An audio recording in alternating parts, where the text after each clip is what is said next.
우리가 이 보배를 질그릇에 가졌으니 이는 심히 그 능력은 하나님께 있고 우리에게 있지 아니함을 알게 하려 함이라.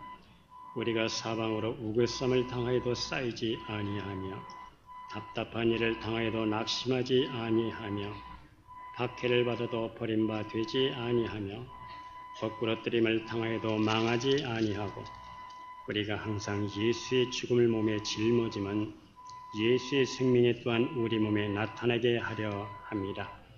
우리 살아있는 자가 항상 예수를 위하여 죽음에 넘겨지면 예수의 생명이 또한 우리 죽을 육체에 나타나게 하려 합니다. 그런즉 사망은 우리 안에서 역사하고 생명은 너희 안에서 역사하느니라. 기록된 바 내가 믿었으므로 말하였다 한 것 같이 우리가 같은 믿음의 마음을 가졌으니 우리도 믿었으므로 또한 말하노라. 주 예수를 다시 살리시니가 예수와 함께 우리도 다시 살리사 너희와 함께 그 앞에 서게 하실 줄을 아노라. 아멘. 광물질을 과학적으로 분석하는 기술은 19세기 초에 이르러서야 비로소 개발이 되었습니다. 우리 인체를 구성하는 이 물질을 화학적으로 분석해 보면은 흙과 같은 그러한 성분이라는 것이 밝혀졌습니다.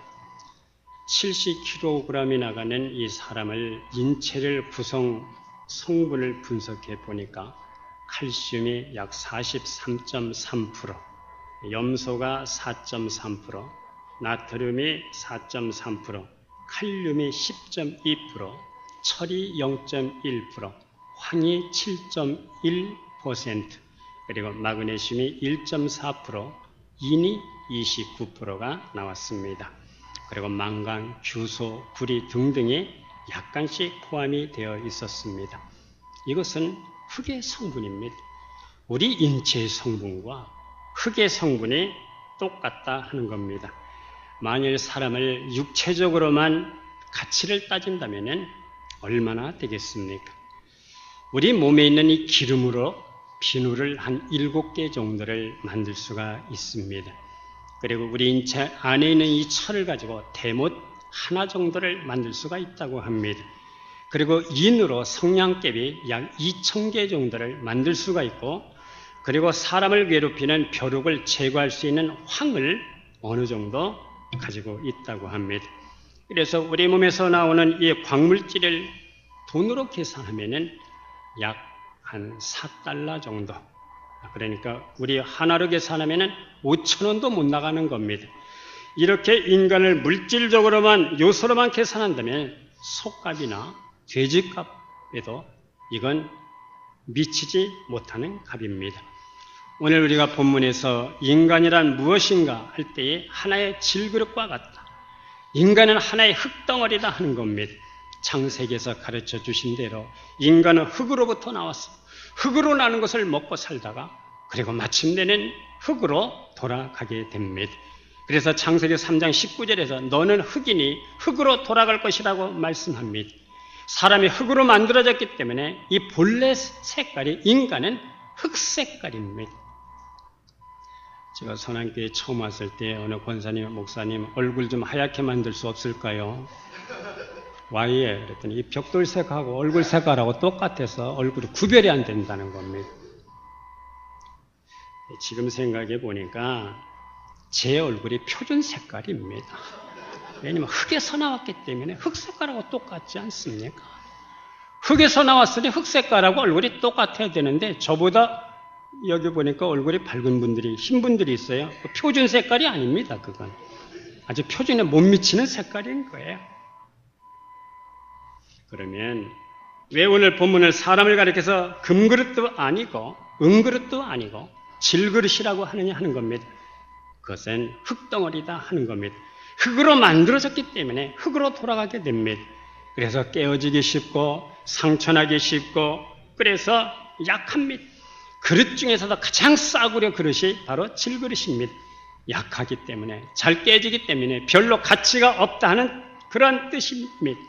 그래서 사람은 질그릇과 같아. 그런데 오늘 본문은 이 질그릇 속에 보배를 가졌다는 겁니다. 가치가 여기서부터 달라지게 되는 겁니다. 질그릇에다가 쌀을 담으면 어떻게 되는 겁니까? 이건 쌀 항아리가 되는 겁니다. 쓰레기를 담으면 어떻게 되는 겁니까? 이건 쓰레기통이 되는 겁니다. 때문에 질그릇 그 자체보다도 질그릇 자체에 값이 있는 게 아니라 질그릇에 무엇을 담느냐가 중요한 것입니다. 그런데 오늘 성경에 보니까 내용물에 보아라는 겁니다. 이 질그릇과 같은 우리 속에 보배가 들어있다는 겁니다. 여기서부터 의미가 달라지는 거예요. 여기서부터 가치가 달라지게 되는 겁니다. 이렇게 되면 굉장한 값어치가 나가게 되는 겁니다. 그러면 이 보배를 질그릇에 가졌으니 할 때 이 보배가 무엇이냐 하는 겁니다. 그것은 바로 하나님의 형상입니다. 사람을 하나님의 형상으로 그렇게 만들어 놓으셨어요. 이 하나님의 형상 속에 하나님 나라의 모든 권세와 능력과 축복의 기능이 이 안에 다 들어 있습니다. 인간의 영혼 속에 하나님의 형상, 그리스도의 형상이 이루어지고 세워져서 인간의 값이 나가게 되는 겁니다. 하나님의 형상, 그 질그릇 속에 하나님의 형상이 있을 때에만 질그릇의 값이 엄청나게 나가는 겁니다. 그러나 보배가 떠나고 보화가 떠나간 그릇은 여전히 흙덩어리에 불과한 겁니다. 아무리 양귀비가 아름답다 하더라도 죽은 양귀비라면은 살아있는 추녀만 하겠습니까? 아무리 꽃이 아름답다 하더라도 시들어 죽은 꽃은 살아있는 한 송이 들꽃보다도 가치가 없는 겁니다. 오직 생명만이 아름다운 것입니다. 그리스도가 우리에게 곧 생명입니다. 질그릇과 같은 우리 속에 예수 그리스도의 생명이 있고 하나님의 형상이 들어있어서 우리의 값이 나가게 되는 겁니다. 노아 홍수가 일어난 원인은 하나님의 영이 떠났기 때문입니다. 하나님의 형상이 사라졌기 때문입니다. 그래서 저들이 다 육체가 되어버렸습니다. 바울은 살아있고 숨쉬고 있는 사람들을 크게 두 가지로 나누었습니다. 로마서 5장 8절에 보면은 육신을 좇는 자는 육신의 일을, 영을 좇는 자는 영의 일을 생각하나니 육신의 생각은 사망이요 영의 생각은 생명과 평안이니라. 바울은 육신에 속한 사람은 육신을 쫓아가서 결국은 사망을 하게 되고 영에 속한 사람은 영을 쫓아가서 결국은 생명과 평안을 누리게 된다 말씀하십니다. 이 말씀은 우리가 이 땅을 살아가면서 어떤 지배를 받고 살아가느냐 하는 것입니다. 바로 소속의 문제입니다. 로마서 5장 17절에 이렇게 말씀하십니다. 우리 다 같이 한번 읽어보겠습니다. 한 사람의 범죄로 말미암아 사망이 그 한 사람을 통하여 왕노릇하였은즉 더 은혜와 의의 선물을 넘치게 받은 자들은 한 분 예수 그리스도를 통해서 생명 안에서 왕노릇하리로다. 내 안에 누가 내 안에서 왕노릇하느냐 하는 겁니다. 사망이 내 안에서 왕노릇하느냐, 그리스도의 생명이 내 안에서 왕노릇하느냐, 그것이 중요한 것입니다. 이 말씀은 누가 나에게 왕노릇하느냐, 사망이 나에게서 왕노릇하느냐, 생명이 나에게서 왕노릇하느냐, 누가 나를 통치하고 이끌어가느냐 하는 겁니다. 내가 사망의 통치를 받느냐, 그리스도의 생명의 통치를 받느냐. 내가 만약 생명의 통치를 받으면 아주 영광스러운 일이 일어납니다. 그러나 만약 내가 사망의 통치를 받게 되면 어떤 일이 일어나는 겁니까? 첫째는 사망이 나를 통치하게 되면 내 마음의 구조가 무너지게 됩니다. 내 안에 있는 사고체계가 하나님을 기뻐하는 것보다 세상이 기뻐하는 것을 받아들이고 그 세상적 경향으로 살아가게 됩니다. 그리고 두 번째로 사망의 통치는 심령이 약화됩니다. 심령이 약화된다는 것은 믿음이 날아가는 겁니다. 하나님 중심에서 내 중심으로 살아가게 되는 겁니다. 그러나 심령이 강한 사람은 어떤 환경 속에서 하나님의 임재를 느끼기 때문에 어떤 상황 속에서도 하나님 중심으로 살아가게 됩니다. 그러나 심령이 약화되면 모든 것들이 이성과 합리성으로 판단을 해요. 그래서 자기 중심으로 살아갈 수밖에 없는 겁니다. 그리고 세 번째로 사망의 통치가 계속되면 영혼을 어둠의 상태로 만들어가게 됩니다. 절망, 낙심, 두려움, 영도 육신에 매이게 됩니다. 하나님과 반대되는 그러한 견고한 성으로 그렇게 견고한 진도로 만들어지는 경향성으로 살아가요. 말씀이 들려오지만 말씀을 쳐내는 인간성이 되게 되는 겁니다. 그러나 사망의 통치를 받는 것보다 생명의 통치를 받는 사람은 영에 속한 사람으로서 먼저 신령한 것을 먼저 구하게 됩니다. 그래서 무엇을 볼 때마다 은혜로 해석을 해요. 그리고 은혜로 봅니다. 은혜로 듣습니다. 긍정적이고 적극적이고 창조적인 그러한 경향성으로 살아가게 됩니다. 그 생활은 영생이고 기쁨이고 감사입니다. 그리고 영원한 세계를 바라보게 되는 겁니다. 그래서 모든 것들이 은혜이고 모든 것들이 아름답습니다. 하루하루 사는 것이 놀랍고 경이로운 날입니다. 하나님을 예배하는 것이 즐겁고 찬양하는 것이 즐겁고 봉사하는 것도 즐겁습니다. 하나님이 움직여서 사는 삶이기 때문에 늘 감사합니다. 늘 감격합니다. 성도 여러분, 우리의 연약한 질그릇 속에 보배신 하나님의 형상이, 그리스도의 형상이 날마다 새롭게 형성되어지고 회복되어지는 우리의 삶이 될 수 있기를 주의 이름으로 축복합니다. 생명의 통치가 그분으로 말미암아 내 안에서 이루어질 수 있기를 기원합니다. 그러면 왜 하나님은 이 질그릇 같은 우리 속에 보배로운 이 하나님의 형상을 주셨을까? 그 이유를 7절에서 이렇게 설명합니다. 이는 심히 큰 능력은 하나님께 있고 우리에게 있지 아니함을 알게 하려 함이라. 그릇이라면 금그릇도 있고 은그릇도 있는데 왜 하필 이 질그릇이냐 하는 이 이유는 능력의 힘이 큰 것이 하나님께 있고 우리에게 있지 아니함을 알게 하시려고 질그릇 같은 우리 속에 하나님의 보배를 담아 주셨다 하는 겁니다. 우리는 여전히 오늘도 질그릇 같은 존재입니다. 죄인이고 약하고 추하고 넘어지기 십상이고 깨어지기 쉽습니다. 그러나 생명의 통치를 받기 때문에 의롭다함을 얻고 하늘의 후사여 하나님 나라의 상속자여 그리스도의 신부로서 우리가 이 땅을 살아가게 되는 것입니다. 그래서 바울은 나의 나된 것은 하나님의 은혜라고 말씀합니다. 오늘 우리가 본문에서 힘이 큰 능력은 하나님께 있고 말씀하시는데 이 힘이 큰 능력이 어떤 능력입니까? 우리가 다 말씀을 드릴 수 없지만 몇 가지 우리가 말씀을 드리면 첫째는 말씀의 능력입니다. 히브리서 4장 12절에 보니까 하나님의 말씀은 살아있고 활력이 있어 좌우의 날선 어떤 것보다도 예리하여 혼과 영과 관절과 골수를 찔러 쪼개기까지며 또 마음의 생각과 뜻을 감찰하십니다. 판단하십니다.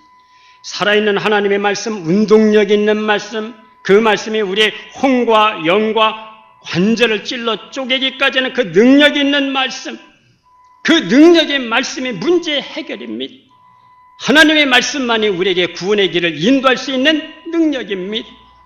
베드로전서 1장 24절 25절에 보면은 모든 육체는 풀과 같고 모든 영광의 풀의 꽃과 같으니 풀은 마르고 꽃은 떨어지되 오직 주의 말씀은 세세토록 있도다 하였으니 너에게 전한 복음이 곧 이 말씀이라. 하나님의 말씀이 사람을 변화시키는 능력이 있습니다. 할렐루야. 사람이 40살을 넘거든 버릇 고치려고 하지 말랍니다. 그건 못 고친답니다. 고쳐지지도 않고 고치려고 하다가 자기가 먼저 죽는답니다. 고치는 것보다 죽는 게 쉽답니다. 그만큼 힘들다 하는 거예요. 그러나 좌우의 날성검, 혼과 영과 관절을 쪼갤 수 있는 말씀이 들어가게 되면 고쳐지는 것이 가능해집니다. 하나님의 말씀에는 가로 서말 속에 누룩과 같은 역사가 있어서 능력이 있어서 변화시키는 능력이 있습니다. 할렐루야. 오늘도 하나님의 말씀, 창조주의 말씀이 우리 속에 역사하실 수 있기를 기원합니다. 창조주의 말씀이 어떤 말씀입니까? 말씀과 능력의 동일한 것이 하나님의 말씀이에요. 빛이 있으라 했더니 빛이 생겼어. 나사로야 일어나라 했더니 일어났어. 우리는 나사로야 일어나라 해도 일어나지 않아요. 그러나 창조주의 말씀은 능력과 말씀이 동일해서 일어나 하면 일어나는 거예요. 잔잔해져 그러면 잔잔해지는 거예요. 빛이 있으라 하면 빛이 생기는 겁니다. 이 창조주의 말씀이 역동적으로 생명적으로 하나님의 형상 가운데 우리 속에서 세워질 수 있기를 주의 이름으로 축복합니다. 이제 두 번째 힘이 큰 능력은 보혈의 능력입니다. 보혈의 능력은 우리의 모든 죄를 깨끗하게 하는 능력이 있습니다. 의롭다 하게 하시는 능력이 있습니다. 화목하게 하는 능력이 있습니다. 생명을 얻게 하는 능력이 있습니다. 모든 저주와 엉컥기를 뽑아내는 능력이 있습니다. 우리의 오염된 심령을 깨끗하게 하는 능력이 있습니다. 메마른 심령을 생명으로 바꾸는 능력이 있습니다. 인간에게는 언약된 은혜와 복을 누리게 하는 능력이 있습니다. 오늘도 보혈의 능력은 악한 영을 물리치는 능력과 그 세력을 막아주는 능력이 있습니다. 할렐루야. 우리의 심령 속에 보혈이 뿌려질 수 있기를 기원합니다. 우리 생각 속에서, 우리 뇌세포 속에서도, 우리의 삶 속에서도, 내가 서 있는 직장과 머무는 곳에서도 보혈이 뿌려질 수 있기를 기원합니다. 우리 혈관 속에서도, 우리 심령 속에서도, 듣는 귀, 보는 눈에도 하나님의 보혈, 예수 그리스도의 성결한 보혈이 뿌려질 수 있기를 기원합니다. 보혈의 능력이 내 삶을 항상 체험되게 하시옵소서. 이 고백이 우리의 고백이 될 수 있기를 기원합니다. 주의 보혈 능력이 있도다. 주의 피 믿으오. 주의 보혈 그 어린 양의 귀중한 피로다. 주의 보혈 흐르는데 믿고 뛰어나가 믿음으로 나의 마음 깨끗하게 되었네. 아멘 할 때까지. 할렐루야. 그렇습니다. 주님의 보혈은 그렇게 능력이 있습니다. 하나님의 형상 속에 보혈의 능력이 항상 흐를 수 있기를 주의 이름으로 기원합니다. 이제 세 번째 힘이 큰 능력은 성령의 능력입니다. 오직 성령이 너에게 임하시면 너희가 권능을 받고 오깁니다. 성령이 임하심으로, 성령의 임재가 있으므로 권능의 사람이 됩니다. 이 권능은 자기를 이길 수 있는 권능입니다. 사탄의 법적 권리를 박탈할 수 있는 능력입니다. 사탄을 무장 해제할 수 있는 능력입니다. 그리스도의 증인이 되게 하는 능력입니다. 이 질그릇 안에 이 보화는 하나님의 형상이고, 하나님의 형상은 하나님의 능력과 권세와 축복의 기능이 이 안에 다 들어있는 겁니다. 홍과 영과 골수를 찔러 쪼개기까지 하는 천지를 창조하신 창조주의 말씀과 보혈의 능력과 성령의 권능이 하나님의 형상 안에 다 들어있습니다. 작년 4월달 50년을 곱추로 살았던 사람을 표기하는 능력이 있음을 우리가 간증을 들어서 들었습니다. 하나님의 형상 안에 이런 하늘의 능력이 들어있는 것을 믿으시기를 바랍니다. 하나님의 형상이 우리 안에서 회복되어 있다는 이 의미는 하늘의 권능이 내 안에 들어왔다는 뜻입니다. 하늘의 기능이 내 안에 들어와서 성령의 기능이 나를 통해서 드러나게 하시고 영향력이 미치게 하시고 우리를 통해서 그분의 것이 나타나게 하시고, 그래서 내 안에서 하늘의 작업화가 끊임없이 일어나고 있는 것이 바로 우리의 삶입니다. 할렐루야. 그러면 이 하나님의 형상이 우리 속에서 회복이 되어지고 나타날 때에 우리는 어떠한 삶을 살 수가 있겠습니까? 오늘 8절 말씀에 이렇게 말씀합니다. 우리가 사방으로 우겨쌈을 당하여도 쌓이지 않고, 우린 때로는 불같은 시험을 만날 수가 있습니다. 그러나 불같은 시험이 많지만은 겁내지 말아야 할 이유는 구주의 권능이 더 크시기 때문입니다.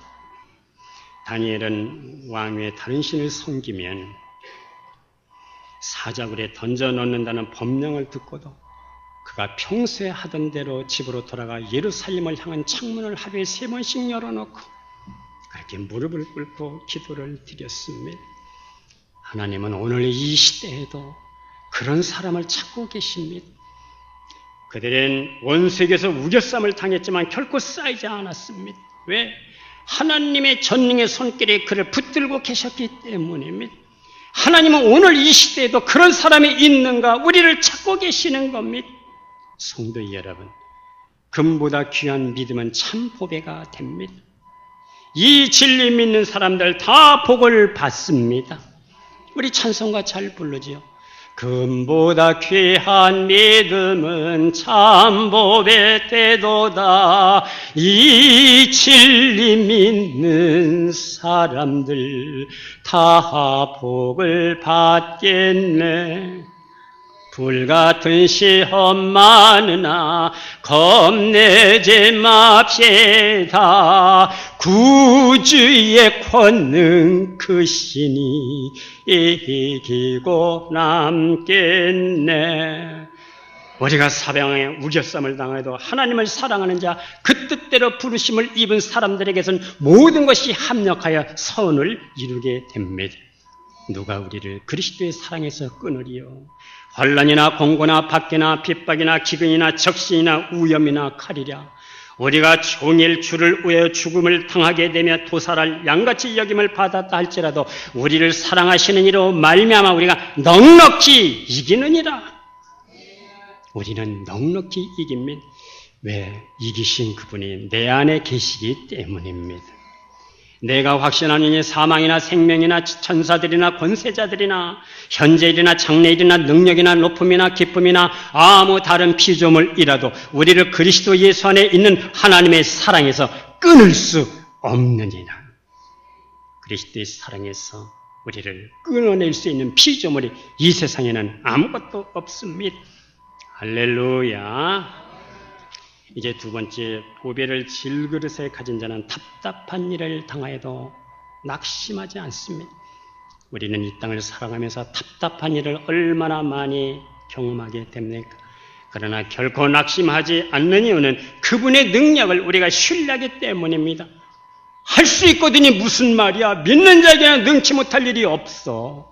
그분의 능력은 하늘에서나 땅에서나 바닷속에서나 우리 심령 속에서나 능히 못할 일이 없어요. 그분을 우리는 신뢰하는 겁니다. 그래서 우리는 날마다 순간순간 믿음의 주에 또 온전하게 하시는 이인 예수를 바라보며 살아가는 것입니다. 하나님은 오늘도 생선을 달라고 하는 자에게 애따 뱀이나 먹어라, 뱀을 던져주시는 그런 하나님이 아니시오. 떡을 달라는 자에게 돌덩어리나 먹으라고 던져주시는 그런 하나님이 아니십니다. 그분은 우리의 상한 심령을 고쳐주시고 상황도 환경도 치유해 주시는 분입니다. 우리의 비밀한 눈물도 아시고 우리의 비밀한 고통도 처음부터 아시는 분입니다. 세 번째, 오늘 9절에 보니까 박해를 받아도 버림받지 아니하며 거꾸러뜨림을 당하여도 망하지 아니하리라. 마태복음 5장 10절에 보니까 의를 위하여 박해를 받는 자는 복이 있나니 천국이 저희 것입니다. 디모데후서 3장 12절에 보니까 무릇 그리스도 예수 안에서 경건하게 살고자 하는 자는 박해를 받으리라. 거꾸리트림을 당한다는 말은 때려눕힘을 당한다, 그런 뜻입니다. 짓밟히고 끌어내임을 당해서 내침받는 그런 상태를 얘기합니다. 그러나 우리가 이 땅을 살아가면서 거꾸로뜨림을 당해도 우리는 망하지 않아. 잠시 넘어졌을 뿐이지만 다시 우리를 이렇게 세워주시는 그분이 계셔. 우리는 그분을 신뢰합니다. 중세기 성자 크리소스톰은 유독시아라는 왕의 박해를 받아서 추방을 당하게 됩니다. 그때 그가 아주 유명한 말을 하게 됩니다. 나를 쫓아내면 나는 엘리야처럼 되어서 까마귀가 나를 조석으로 나를 도와주실 것이다. 나를 바다에 던지면 요나처럼 될 것이고, 돌로 친다면 스데반처럼 될 것이고, 목을 친다면 세례 요한이 될 것이며, 매로 친다면 사도 바울같이 될 것이다. 그러므로 하나님은 우리의 피난처시오 힘이시 환난 중에 만날 큰 도움이시다. 이렇게 고백을 했습니다. 하나님은 오늘 이 시대에도 이런 자를 찾고 계십니다. 시편 18편 1절 말씀에 다윗은 나의 힘이신 여호와여 내가 주를 사랑하나이다. 나의 힘이신 여호와여 내가 주님을 사랑합니다. 이렇게 사랑을 고백하고 믿음을 고백하는 자를 하나님은 이 시대 속에서 있는가를 찾고 계시는 분입니다. 이제 바울은 이 모든 말씀을 종합해서 이렇게 말씀을 합니다. 오늘 10절 말씀에 우리가 항상 예수의 죽음을 몸에 짊어지면 예수의 생명에 또한 우리 몸에 나타나게 하려 합니다. 예수의 죽음을 몸에 짊어진다는 의미는 내가 예수님의 십자가를 지고 간다는 뜻입니다. 왜 예수님의 십자가를 우리가 함께 지고 가는 겁니까? 십자가 뒤에는 부활의 영광이 있기 때문입니다.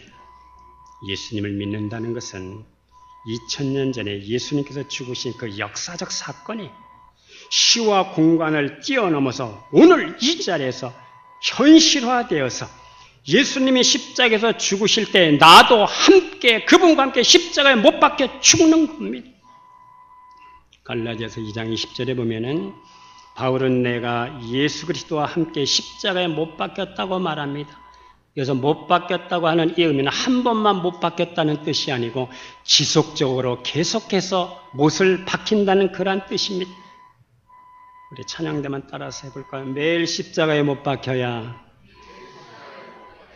매일 그리스도와 함께 살아납니다. 그렇습니다. 오직 부르심을 입은 자들에게는 십자가는 우리를 살리시는 하나님의 능력과 권세이고 하나님의 지혜입니다.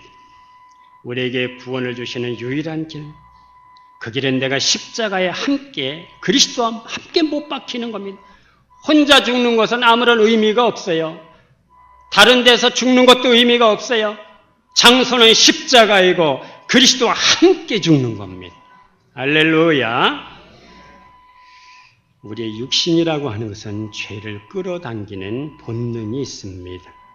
그래서 로마서 8장 16절 13절에 보면 너희가 육신대로 살면 반드시 죽을 것이요 육신대로 살면 반드시 죽습니다. 영으로서 몸의 행실을 죽이면 살리는 무릇 하나님의 영으로 인도함을 받는 사람은 곧 하나님의 아들이라. 죄를 끌어당기는 육신의 본능대로 살게 되면 반드시 죽어요. 죄를 끌어당기는 본능을 예수 그리스도와 함께 십자가에 매일매일 함께 죽는 겁니다. 한마디로 예수 죽음 내 죽음입니다. 예수의 죽음 내 죽음이 현실화가 될 때 여기서부터 생명의 교류가 나타나게 되는 겁니다. 할렐루야. 진정한 자유는 여기서부터 시작이 되는 겁니다. 진정한 생명의 교류가 교통이 여기서부터 일어나게 되는 겁니다. 자유라는 것은 내 마음대로 행하는 것이 자유가 아니라 물고기가 물에서 자유롭듯이 새가 하늘에서 자유롭듯이 하나님과 막힘이 없는 상태, 하나님과 거침이 없는 상태가 바로 자유인 겁니다. 한 번은 제가 차가 너무 더러워서 저는 차 청소 잘 안 합니다. 목사님 차가 왜 이렇게 더러우세요? 그런 말 하지 마세요. 난 차 청소 잘 안 합니다.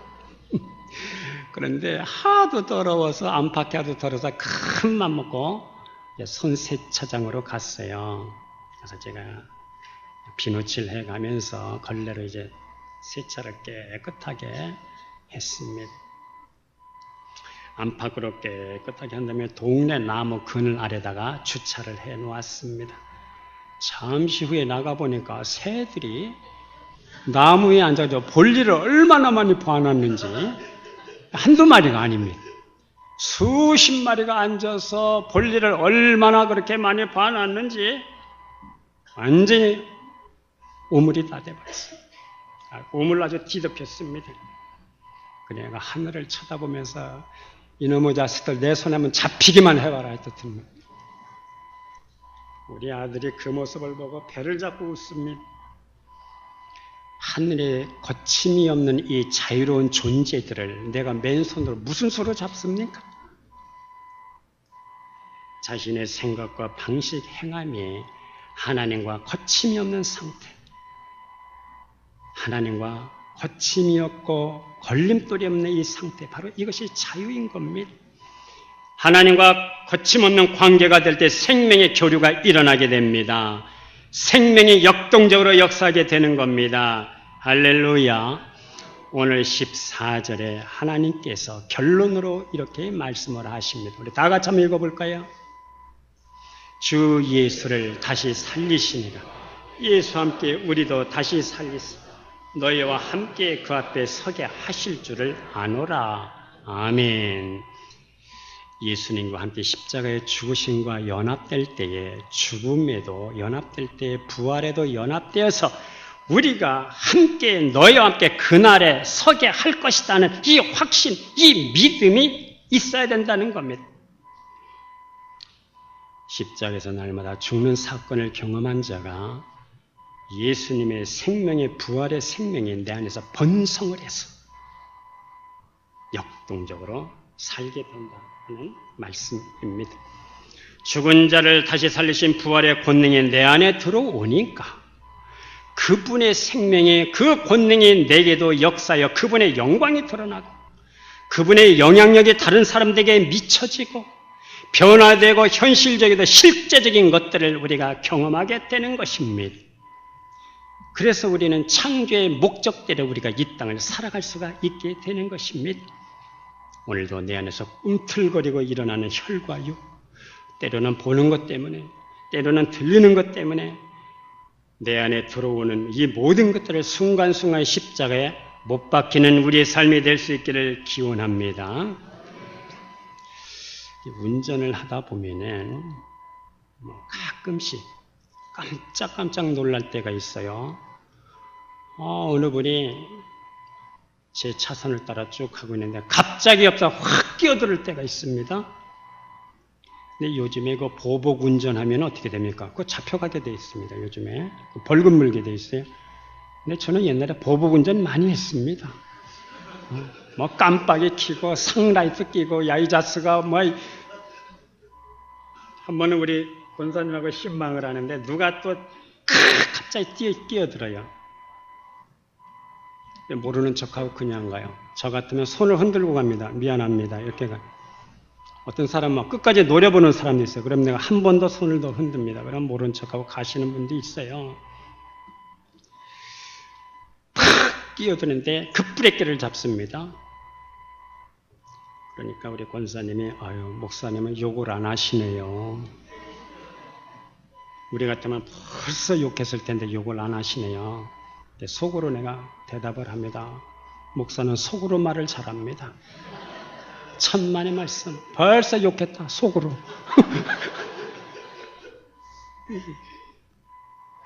한 번은 새벽 기도를 오는데 이게 며칠 전입니다. 잘못하다가는 늦게 생겼어요. 그래서 급하게 제 차를 이제 몰고 오는데 명성 주유소에서 이제 우회전을 해서 이제 이렇게 옵니다. 그런데 우리 아내가 갑자기 큰 소리로 스톱! 그러는 거예요. 그래서 제가 동물적 감각으로 스톱을 꽥 했어요. 왜 그러는데? 사람이 있다는 겁니다. 오른쪽에. 난 사람을 못 봤는데. 그래서 내려서 보았더니 어떤 술 먹은 친구가 거기서 자고 있는 거예요. 주차 옆에, 주차된 차 옆에서 이 양반이 큰 대자로 자고 있는 거예요. 저는 급한 마음으로 이거 잘못하면 새벽기도 늦겠다 해서 급하게 차를 모으라고 그것을 미처 보지 못했어요. 그 사람을 이렇게 세면서 속된 말로 막 부하가 오르는 겁니다. 잘못하면 내가 과실치사로 내가 감옥에 갈 뻔했어요. 합의를 한 대에도 요즘은 수천만 원입니다. 목사가 수천만 원을 무슨 수로 갑자기 이렇게 마련을 하겠습니까? 시도 때도 없이 내 안에서 일어나는 이 감정도 죽어야 될 줄로 믿습니다. 어디서 죽어야 되겠습니까? 십자가에서 죽어야 됩니다. 누구와 함께 죽어야 되겠습니까? 그분과 함께 죽어야 됩니다. 그분은 우리 주 예수 그리스도이신 줄로 믿습니다. 이것이 처리되지 않으니까 자기 것이 살아나요. 자기 것이 번성하게 됩니다. 이것이 처리되지 않으니까 내가 살아서 사람을 쳐다보는 순간 시험에 들어. 들리는 말소리 때문에 시험에 들어요. 시험에 든다면 그것으로 끝나는 것이 아닙니다. 나도 모르게 내 안에서 사탄이 역사하여 이런 것들이 내 안에서 옛사람을 번성하게 해서 죄를 짓게 만들어 놓게 되는 겁니다. 성도 여러분, 우리 옛사람은 날마다 더 많이 고갈되고 주님의 부활이 우리 속에서 날마다 더 번성해질 수 있기를 기원합니다. 보배로운 하나님의 형상이 내 안에서 날마다 번창할 수 있기를 주의 이름으로 축복합니다. 그러므로 나의 나된 것은 하나님의 은혜로다. 이 말씀대로 하나님의 은혜가 나를 통해서 더 많이 노출되기를 바라고 부활의 생명이 내 몸 안에서 날마다 지속적으로 식지 않기를 주의 이름으로 축복합니다. 기도하겠습니다. 하나님 아버지, 이 보배로운 하나님의 능력과 권능과 하나님 나라의 온갖 좋은 축복들이 하나님의 형상을 통해서 우리 안에 들어왔으니 이제부터는 하나님의 형상이 우리 속에서 날마다 더 번성하게 하시고 번창하게 하여 주셔서 부활이시오 생명이신 그리스도의 능력과 권능이 우리를 통해서 더 많이 나타나는 우리의 삶이 되게 하여 주실 줄로 믿습니다. 우리가 무엇을 하든지 어디에 있든지 우리의 직장과 수고하는 일터와 학업과 모든 삶 속에서 하나님의 능력이신 보혈의 권능이 뿌려지게 하시고 창조주의 말씀의 능력이 나타나는 우리의 믿음 생활이 되게 하여 주시옵소서. 하나님의 임재를 날마다 경험하는 우리의 심령들이 되게 하여 주실 줄로 믿습니다. 그러므로 이기고 또 이겨서 승리하는 여호와의 니시가 날마다 우리와 함께 동행하게 하시고 여호와 이레 하나님께서 날마다 우리를 형통하게 인도하여 주실 줄로 믿습니다. 예수님의 이름으로 기도드리옵나이다. 아멘.